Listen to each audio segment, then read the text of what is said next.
Shalom, shalom, povo de Deus. Vamos para mais uma reflexão aqui no Evangelho de Marcos.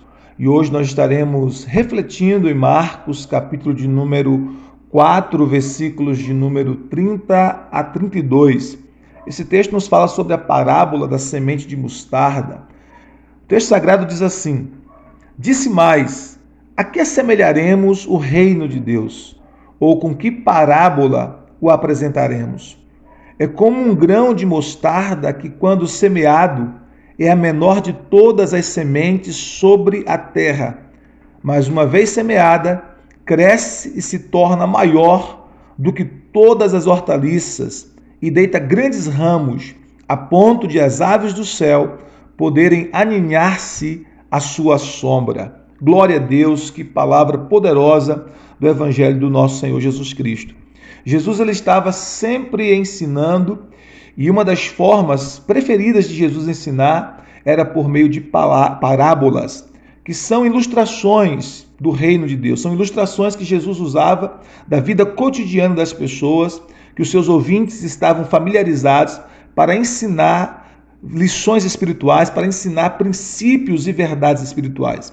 Jesus sempre começava a ensinar com base no entendimento prévio que os seus ouvintes já tinham, com base no conhecimento prévio que os seus ouvintes já tinham. E a partir desse conhecimento prévio, ele começava então a ensinar as lições espirituais, as lições do reino de Deus. Então, os discípulos de Jesus, aqueles que estavam ouvindo Jesus, a princípio aqui nesse texto, já entendiam sobre as sementes de mostarda. Então, esse texto que Jesus fala com seus discípulos tem um aviso e também tem um encorajamento.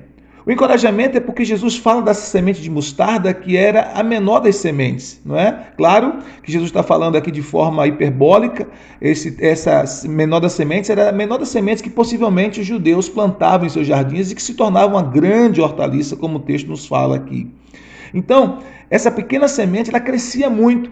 Isso fala sobre a expansão do reino. A expansão do reino de Deus. Então essa primeira lição fala de encorajamento, porque os discípulos tinham que ter esse encorajamento no seu coração, que embora o reino de Deus ali com Jesus tivesse começado de forma bem pequena, não é? Ele começou com seus 12 discípulos, com seus 12 apóstolos, e esse reino foi crescendo, foi se expandindo, logo já eram 500, e depois a Bíblia nos fala lá na pregação de Pedro, no dia de Pentecoste, 3.000 pessoas se converteram ao Senhor Jesus, depois mais 5.000 se converteram ao Senhor Jesus, e o reino de Deus começou a crescer, e ele foi se espalhando para outras nações, para outros povos. Veio também o apóstolo Paulo, que foi um apóstolo de Jesus enviado aos gentios, ao mundo gentílico, e ele levou e espalhou a semente do evangelho, do reino de Deus, a muitas nações, até alcançar a nós. Então isso era um encorajamento, porque embora como a semente de mostarda, o reino de Deus começaria bem pequenininho,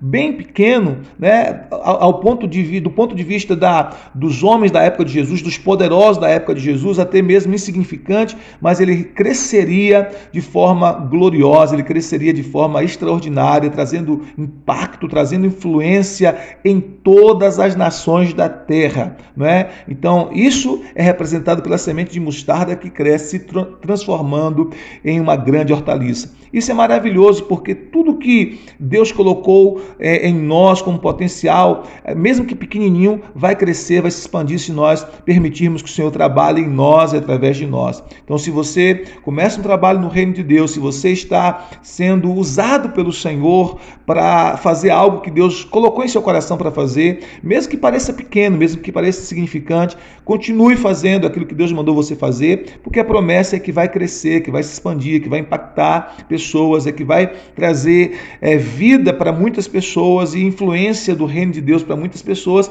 para que muitas pessoas possam crer no Evangelho, na mensagem do Evangelho, e elas possam ser salvas, transformadas, abençoadas, impactadas de forma gloriosa. Então, ainda que pareça pequeno, ainda que pareça significante, você precisa aprender a valorizar o dia dos pequenos começos e crer que essa pequena semente de mostarda vai crescer e ela vai se expandir de forma gloriosa. Então, essa primeira parte da parábola traz um encorajamento para todos os discípulos discípulos de Jesus. Não só os discípulos de Jesus daquela época, mas os discípulos de Jesus de agora também. O reino está sempre crescendo, sempre expandindo, ainda que ele comece pequenininho, ele está sempre em crescimento, em expansão.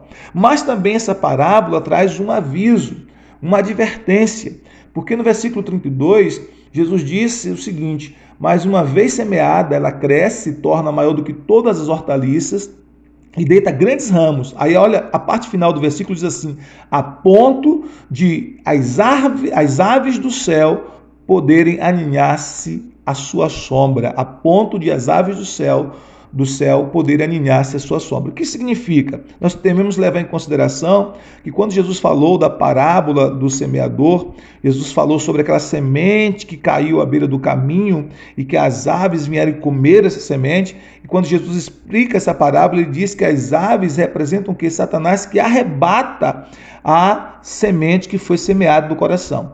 Quando aqui na parábola da semente de mostarda, do grão de mostarda, Jesus disse que essa semente cresceu tanto, ou seja, o reino cresceu tanto, expandiu tanto, aí a ponto de as aves do céu poderem aninhar-se à sua sombra, significa o quê? Significa que mesmo com o crescimento do reino, com a expansão do reino, o inimigo vai aproveitar-se dessa expansão do reino para tentar de alguma forma infiltrar os seus agentes do mal disfarçado no reino visível, né? Claro que isso não pode acontecer no reino invisível de Deus, mas no reino visível, na parte externa, na parte exterior, na parte que é conhecida do reino de Deus. E isso aconteceu tanto quando Jesus estava aqui na terra, por exemplo, quando ele influenciou o coração de Judas, né? Era um agente do mal ali infiltrado, quando ele influenciou o coração de Ananias e Safira ali no meio da comunhão da igreja, como agentes do mal disfarçados, quando ele influenciou Simão, o mago, que fazia parte ali da igreja de Samaria, que, entre aspas, havia se convertido ou professado publicamente a fé em Cristo, mas era um coração perverso, era um agente do mal disfarçado. Quando ele influenciou muitos ministros, né, do mal, ministros que Paulo diz, ministros do inimigo disfarçados de ministros da justiça, ali na igreja de Corinto. Então ele traria essa influência má, né, de falsos ensinadores, de falsos professores, de falsos apóstolos, de falsos profetas. Ele tentaria influenciar, ele tentaria implantar os seus agentes do mal nessa parte visível do reino. Isso é que significa que as aves do céu poderiam aninhar-se à sua sombra, né? Aves dos céus aqui, nessa parábola de Jesus, representam as ações do inimigo, as ações do mal, as ações do inimigo. Então, por um lado, há um encorajamento, porque Jesus está dizendo para os seus discípulos que o reino, embora começasse pequenininho, ele ia crescer muito, ele ia expandir muito. Por outro lado, Jesus está advertindo os seus discípulos que eles deveriam se acautelar, ter cuidado, prestar atenção, buscar discernimento espiritual, porque o inimigo estaria sempre tentando infiltrar os seus agentes do mal na parte visível do reino. Então significa que cada um de nós precisamos estar atentos, buscando sempre o Senhor, buscando sempre discernimento espiritual, como diz o apóstolo João em uma das suas epístolas, né? Examinando os espíritos para ver se eles realmente procedem de Deus ou não. Nós precisaríamos estar constantemente em vigilância. E uma das coisas importantes para que a gente tenha esse discernimento é que a gente busque então todos os dias, diariamente, estar ouvindo a palavra de Deus, estar meditando na palavra de Deus, está nos alimentando da palavra de Deus.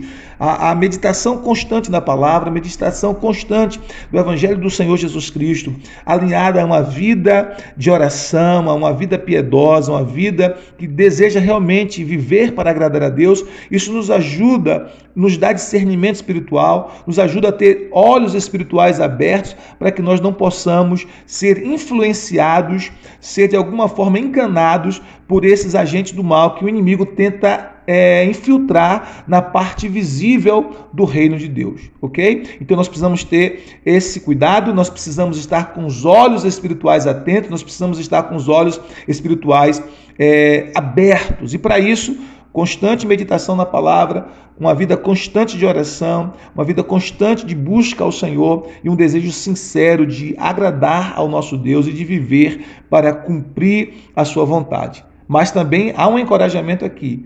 Nós que somos do reino de Deus e começamos a fazer a obra do Senhor, ainda que pequenininha, a promessa do Senhor é que o reino em nós e através de nós ele vai se expandir e ele vai crescer. Que Deus possa abençoar esta palavra em seu coração, que você seja alimentado e nutrido por meio desta palavra, encorajado por meio desta palavra, e que o Espírito do Senhor esteja em você e sobre você, lhe encorajando, lhe motivando e lhe dando sabedoria e discernimento espiritual. Que a bênção do Senhor esteja sobre a sua vida, hoje e sempre. Shalom, shalom, graça e paz.